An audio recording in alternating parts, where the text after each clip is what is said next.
I didn't choose my wedding night. I was 14, a daughter of Austria, reborn as Marie Antoinette. Beside me stood Louis-Auguste, the shy 15-year-old heir to the French throne, my husband, though a stranger still. The doors of Versailles did not close that night. They flung open, and with them came a tide of eyes. Hundreds of candles blazed against gilded walls, their flames melting into the suffocating sweetness of orange blossoms and wax. The air was thick, heavy with perfume and sweat, a fragrance not of intimacy, but of ceremony. I walked forward beneath the stares of ministers, bishops, and noblewomen whispering behind painted fans. My silk gown scraped against marble. The sound echoed like a verdict. Louis-Auguste flushed crimson, his hands twitching with boyish nerves. Yet escape was never written into the ritual. A priest murmured blessings over the bed, spreading his hands as if consecrating an altar. The starched sheets gleamed like a treaty, ready to be signed with flesh instead of ink. Applause rustled when the curtains were drawn, but I could still feel their eyes, piercing, recording, never blinking. They believed the curtain gave us privacy.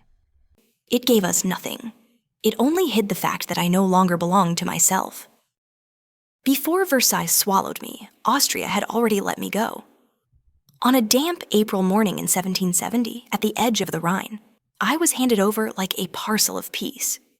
Inside a wooden pavilion, they stripped me of every trace of home, the Viennese gown stitched by familiar hands, the jewels my mother pressed into my palms, even the small dog that once curled against my skirts. All swept away, as though Austria itself were being peeled off my skin. When they wrapped me in French silk, I was no longer Maria Antonia. I was reborn as Marie Antoinette. I was 14. Louis-Auguste, my husband-to-be, was 15. Neither of us had chosen this bond, yet our marriage was inked into treaties long before we ever saw each other. The 7 Years' War had left empires scarred. My mother, Empress Maria Theresa, believed my body could stitch together what politics had torn apart. "You are the promise of peace," she told me. Her voice trembled with pride and calculation. The journey into France was a slow unraveling of self. The coach wheels rattled against cobblestones, carrying me further from the laughter of my sisters, from the scent of linden trees in Vienna's gardens. In their place came endless lessons: how to curtsy with precision, how to speak carefully in French, how to breathe under the suffocating etiquette of Versailles. Even before I reached the palace, I understood. A queen was not a person. A queen was a stage, a spectacle, a body offered to the nation. And so when I finally stood beside Louis-Auguste beneath the vaults of Versailles, I looked at him not as a boy, but as a mirror of my own captivity. Two children bound together, not by affection, but by the weight of kingdoms. France had not merely married me. It had claimed us both, heir and bride alike, as its property. Versailles did not simply welcome me. It consumed me.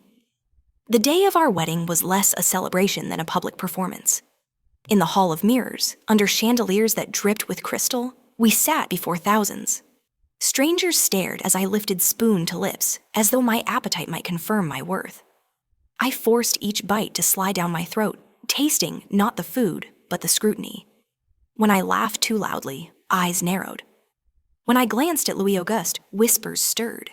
Was it affection or calculation? From that day forward, the rhythm of my existence was dictated not by hours, but by ceremonies. Each morning came with the lever, the royal rising. I awoke to a procession of courtiers, some of the highest nobles of France, filing into my chamber. They observed me as if my body were a sacred relic. One duchess might hold my chemise, another my stockings. Each gesture was not kindness, but hierarchy displayed in silk and lace. Even dressing became a ladder of privilege. At night came the coucher, the royal going to bed. Candles flared, courtiers gathered, and my undressing was overseen with solemnity. The Queen of France could not slip quietly into sheets. She had to be undressed like a statue in a ritual. I remember the cool rush of air against my skin as my gown was loosened by unfamiliar hands, the murmurs of courtiers cataloging each movement. My body was no longer mine. It was choreography. And then there was the wedding bed itself. That night, we were escorted by ministers and bishops as though into a chapel. The sheets were blessed by a priest, spread wide for all to see, consecrated like the treaty they represented.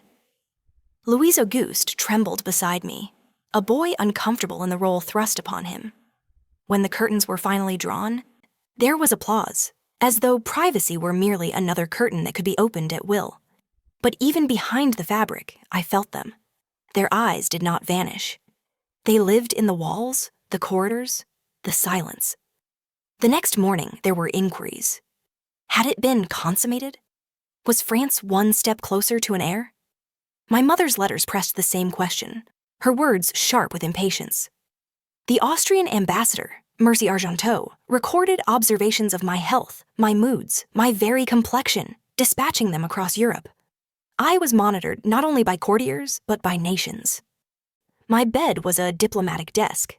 Even meals were performances. At the Grand Couvert, I dined while commoners pressed into the gallery, watching me lift a fork, watching me sip wine. Some knelt, some gawked. My hands trembled at first, but I learned to steady them, to become a statue that chewed. I could feel their breath, smell the sweat and leather of the crowd pressed too close. Eating was no longer nourishment. It was theater. Louis-Auguste, poor boy, suffered in his own way. He avoided my gaze during ceremonies, retreating into awkward silence. They called him clumsy, mocked his hesitations. But I saw myself in his discomfort. Two adolescents, bodies made into symbols, forced to serve an audience that never left. Versailles itself was built for exposure. The palace was a labyrinth of eyes, where doors rarely locked and chambers opened into public corridors.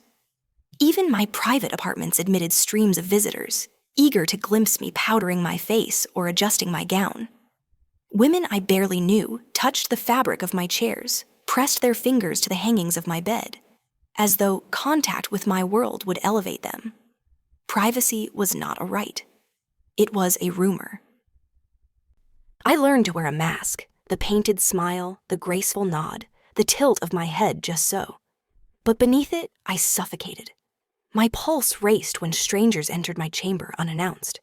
My hands grew cold when letters arrived from Vienna demanding proof of fertility. Nights stretched long, filled with the rustle of servants in adjoining rooms, the scratching of pens recording what I had or had not done.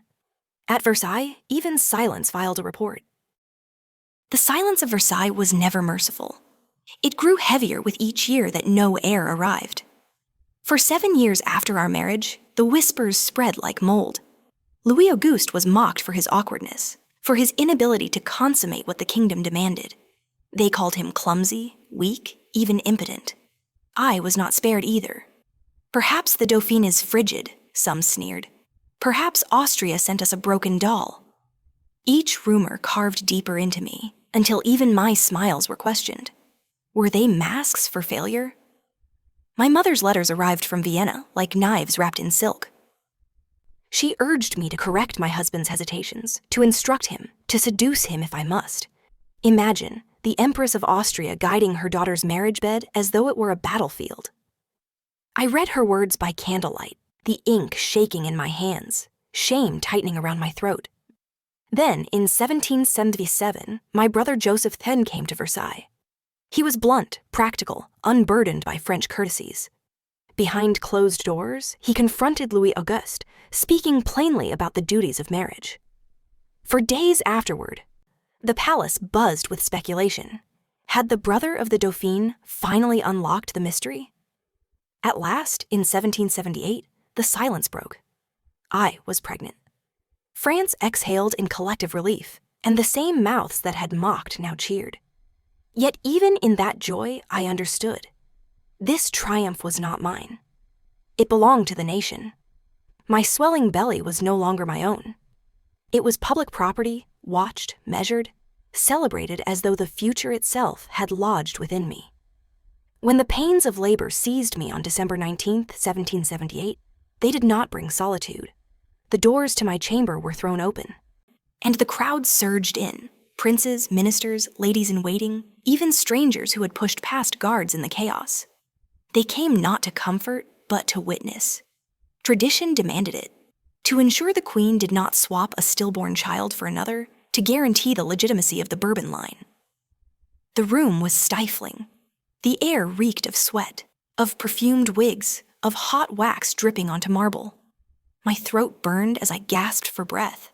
Yet I could hear them.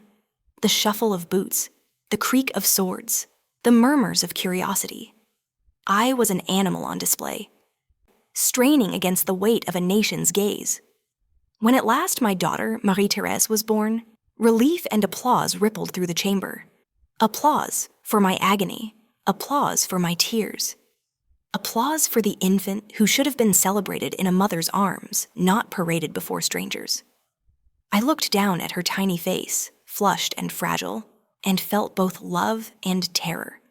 She was my child, yet from the first cry she belonged to France. I had delivered not a daughter, but a spectacle. That night, as the chamber emptied and the torches guttered, I lay drenched in sweat. My body hollowed and aching. Versailles had taken even this moment from me. No joy, no intimacy, not even the sanctity of birth remained untouched. From the wedding bed to the birthing bed, I had never been left alone. At Versailles, even creation itself demanded an audience. After the birth of my daughter, I understood the truth. Privacy at Versailles was not lost. It had never existed. I tried to carve pieces of it for myself. At the Petit Trianon, a small palace gifted to me, I built a fragile refuge. There, in gardens scented with roses and wild thyme, I walked without ceremony. I laughed with a circle of friends, unshackled from the rigid choreography of court. For a fleeting moment, I could pretend I was simply a woman, not a queen. Yet even there, the whispers followed. They called my retreat arrogance, my intimacy scandal. Pamphlets painted me as frivolous, adulterous, monstrous. I had not escaped the gaze. I had only provoked it. By 1789, the gaze became a mob. In October, as hunger and anger gripped Paris, the crowd surged to Versailles. They stormed the palace, their chants rising like thunder. I remember the pounding at my doors, the shrieks echoing through gilded halls. I fled barefoot through hidden passages as they poured into my bedchamber, bayonets gleaming in candlelight. The very room where my marriage had begun as a spectacle became the stage for my near death. That night, I realized the cruel paradox.